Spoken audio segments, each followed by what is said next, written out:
Time for a pandemic report. Yes. Yeah. Seems like the pandemic is getting out of control in the US and Brazil and India, and I mean even the UK isn't doing that great. And multiple other countries are starting to feel the burn. Meanwhile, some countries are doing really well and some are doing okay.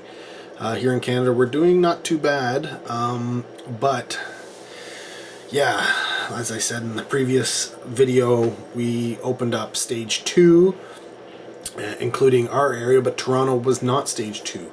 Well, they've decided to open up Toronto to stage 2. I think this is a little early, as Toronto seems to be like the epicenter of what's going on here in Ontario. But at the same time, I get it. They're playing the numbers game. You got to deal with the economy. You got to deal with the virus. Essentially, like I said before, they're playing the acceptable losses, card. They know that the likelihood of containing a virus is well, they're going on the basis that containing the virus isn't an easy thing to do, so some people will die. So some people will get it, and because some people will get it, some people will die. Now, a lot of people are throwing out percentages out there, and a lot of people who are against any lockdowns or any procedures or even masks and stuff like that are playing around with the percentages of essentially if I think it's under 45 is the number they're using. There's essentially like a 0% chance that you will die. You will die. Now, here's the thing.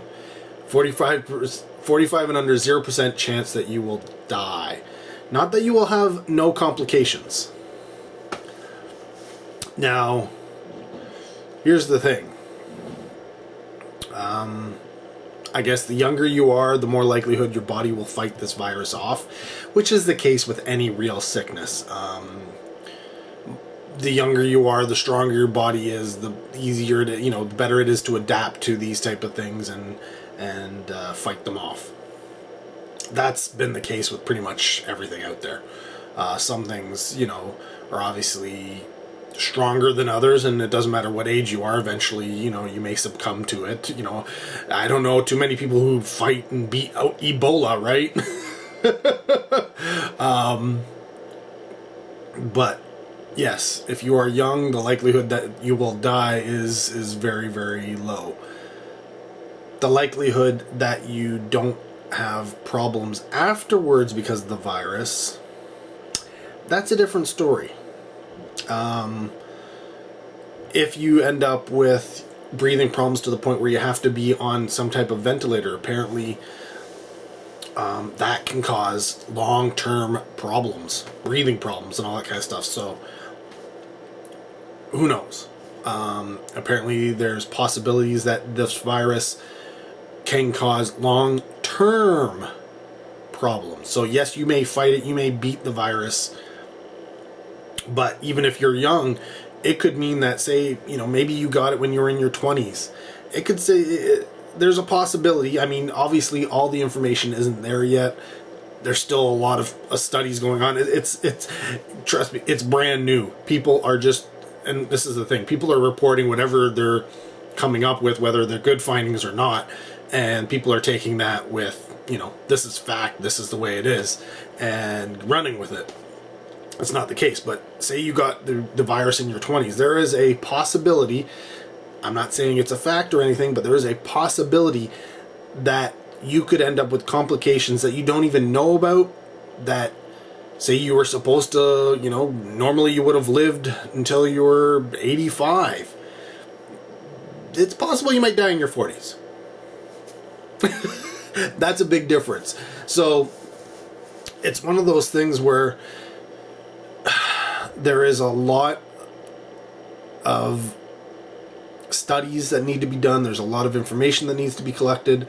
And unfortunately, time is limited because we're trying to make our decisions based off of whatever. So our government here in Ontario, Canada, has decided, you know what, we're going to start things rolling up and yeah, move into full stage 2. A lot of people are calling for this means that there's going to be a huge flare-up, and unfortunately, come the point when we need kids to go back to school, there will be another huge flare-up of this, and yeah, we may be shutting down yet again, which I think it'd probably be better off to shut down now in the summer when kids are planned to be home. You know, I get that you need to have your kids going somewhere, so they need to be going to something, either be daycares or summer camps or something, so that, you know, parents can work. But it's got to be some kind of a trade-off, right? It's as we all know, if you're a parent, you know that daycares and such, even schools, are germ factories, man. You send your kids there, they always come back sick. Because essentially, if a child is sick, they go to whatever it is, and then they spread it. Parents are more apt to go home.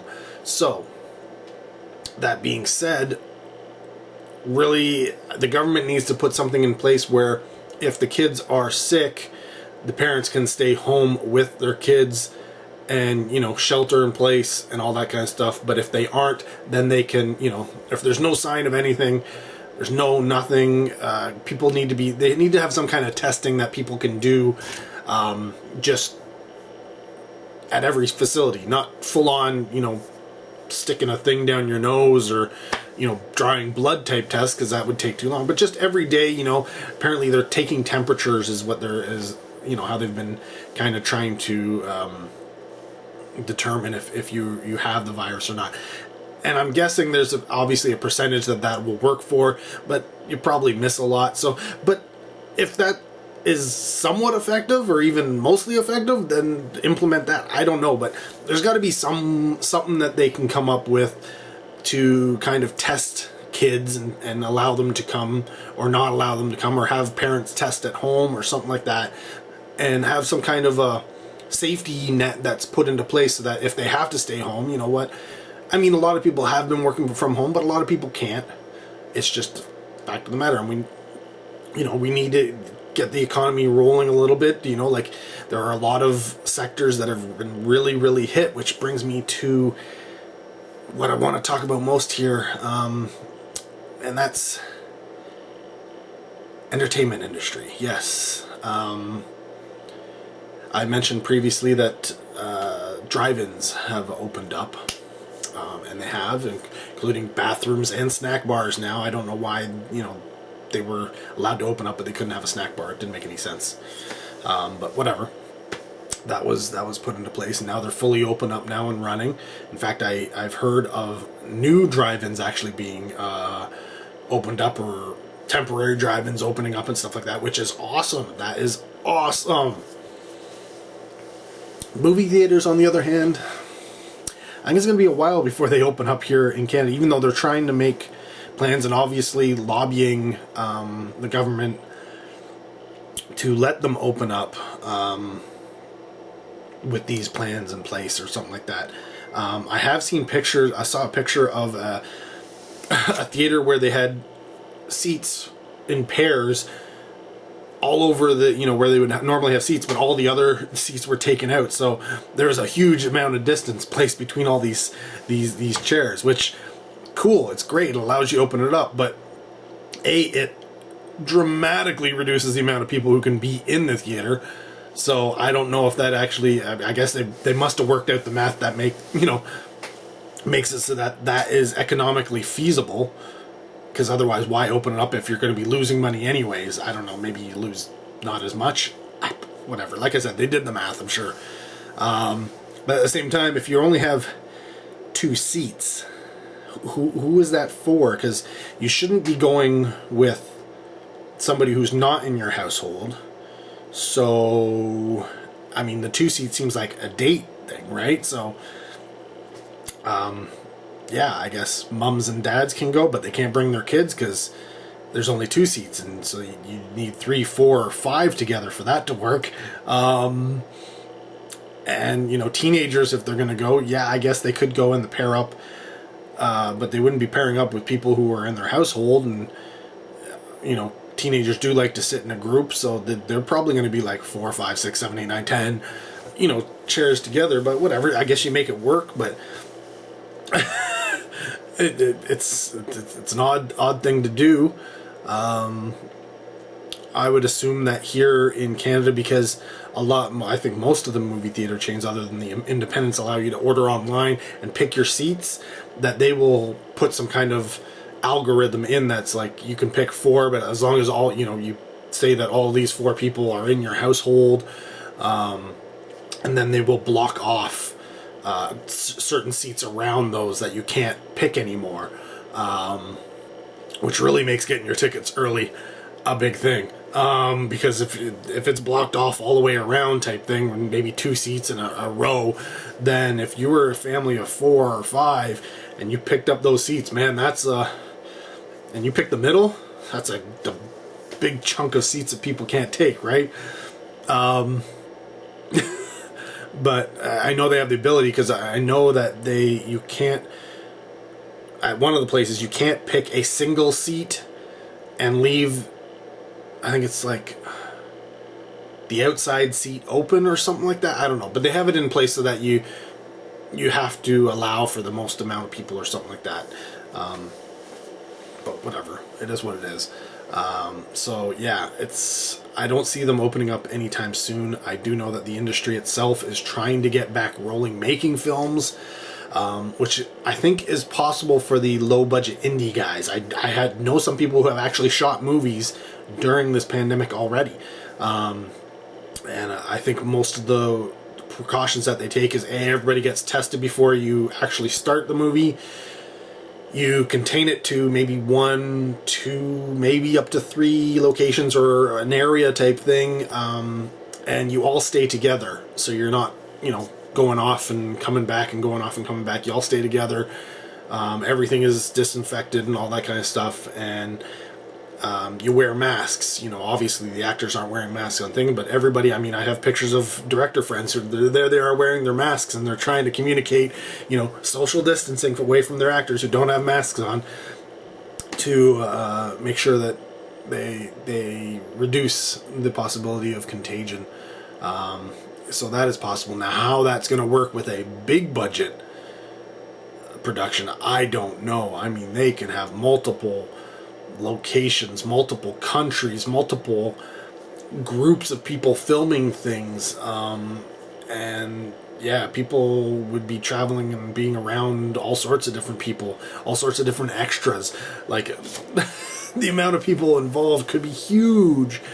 Think about making a Mission Impossible film, right? Like, traveling all over the world, thousands of extras from all over the world, different crews, all this kind of stuff, and yet these people, these actors especially, and you know, the directors and the main people making the film, they're going to have to be coming in contact with these people semi-regularly, right?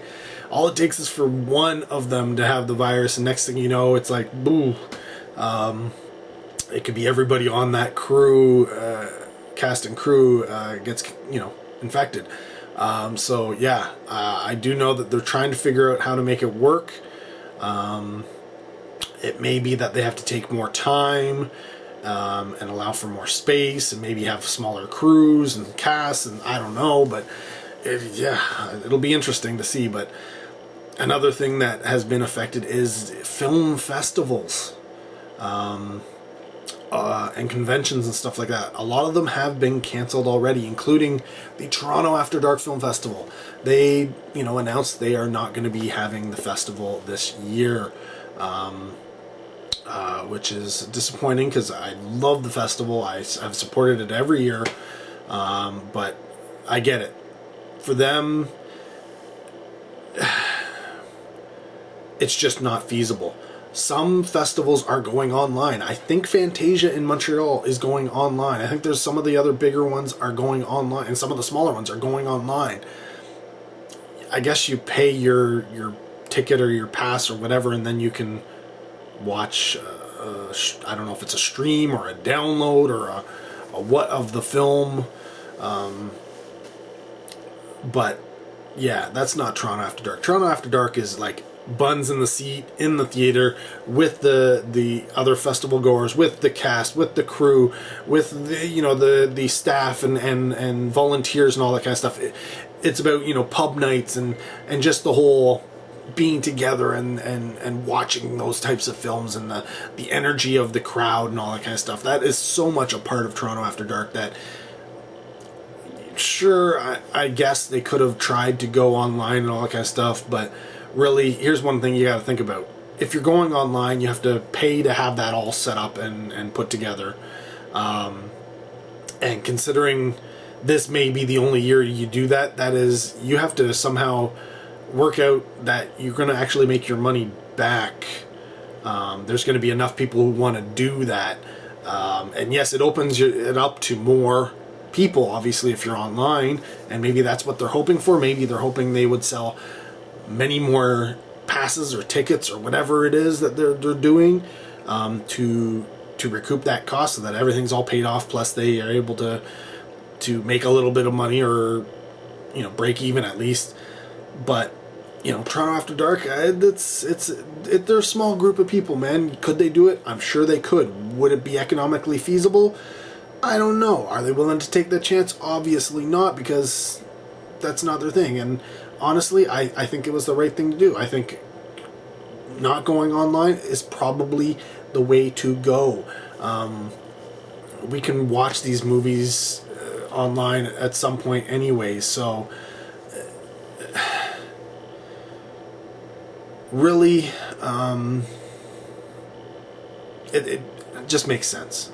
It sucks, but such is life, right? So to all those festivals who are deciding to go online, good on you, do your thing. I hope you have success. I will not be participating in any of them unless they want to give me free access to it. To all those festivals who have decided to not do their festival this year, good on you. I think that is the right choice.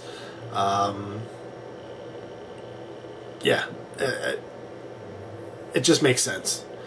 That whole festivals like this, it's about going there and being part of it. It's not the same if you don't go. I've known a lot of people who do the press thing, and they used to go all the time, and then they went less and less and less. Now it's like I could be there the entire festival and maybe see them once or twice, if at all.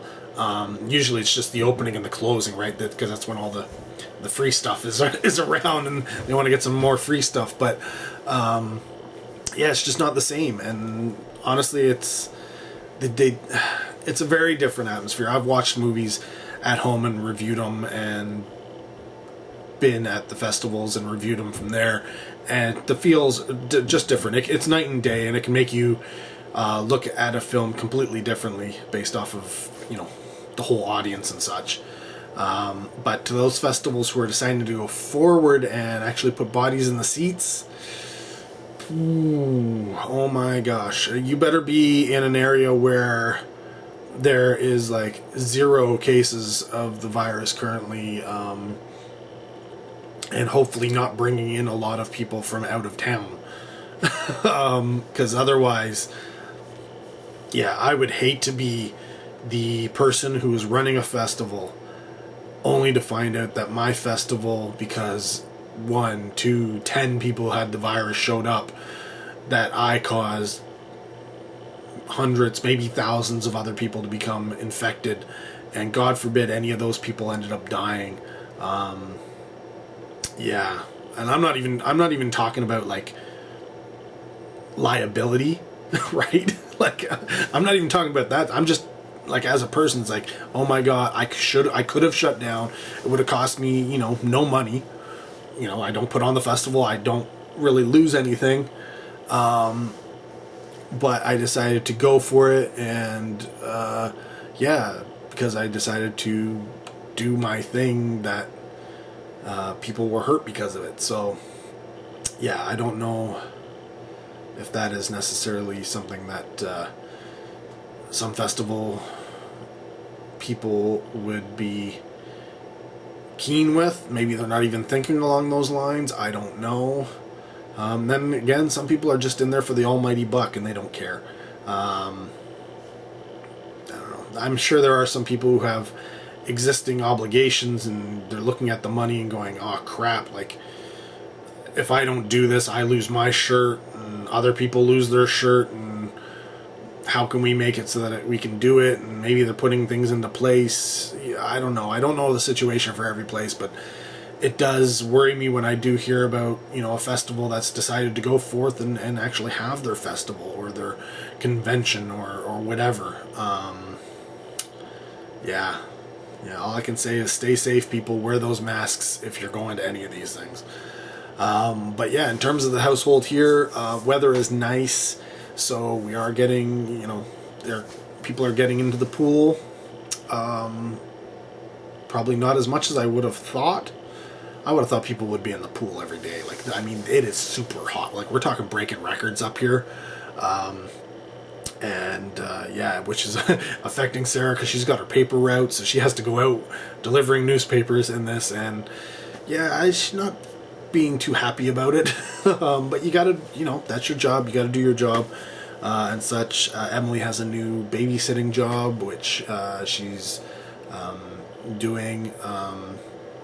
It's not as regular as previous, but with the way the situation thing is just in the world, it's hard to be regular, right? And who knows who's going to be home when and such. Somebody's is almost home all the time, and it's those moments when, you know, both parents or both parents and teenagers or whatever, you know, can't be there, and so somebody has to look after the little ones, and she's in one of those situations where she has to look after kids when, you know, parents are both busy, it seems.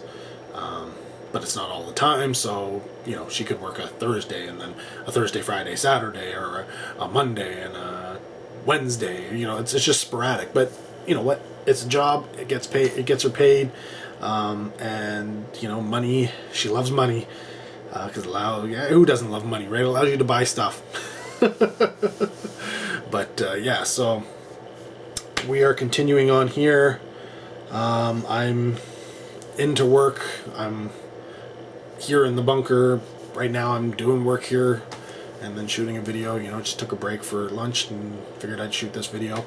And then I'm going to get back at what I was doing before lunch. Yeah, it's crazy out there, people. So if you can stay home, stay home. If you can, if you have to go out, you know, make sure there's distance. Make sure you got a mask on. Protect yourself. Protect your family. Protect those you love, and protect the other people around you. Because who knows, you may have it and not even know it. And that's the scary thing about this, right? Like, there's no sure way to know that you have it. There just isn't. I mean, even if you get tested, you can come back negative and still have it. That's the crazy thing about this. Oh, such a weird world we live in, right? What a weird world. Anyways, I gotta get back to work. So, thanks for watching. Till next video, take care. Have a good one.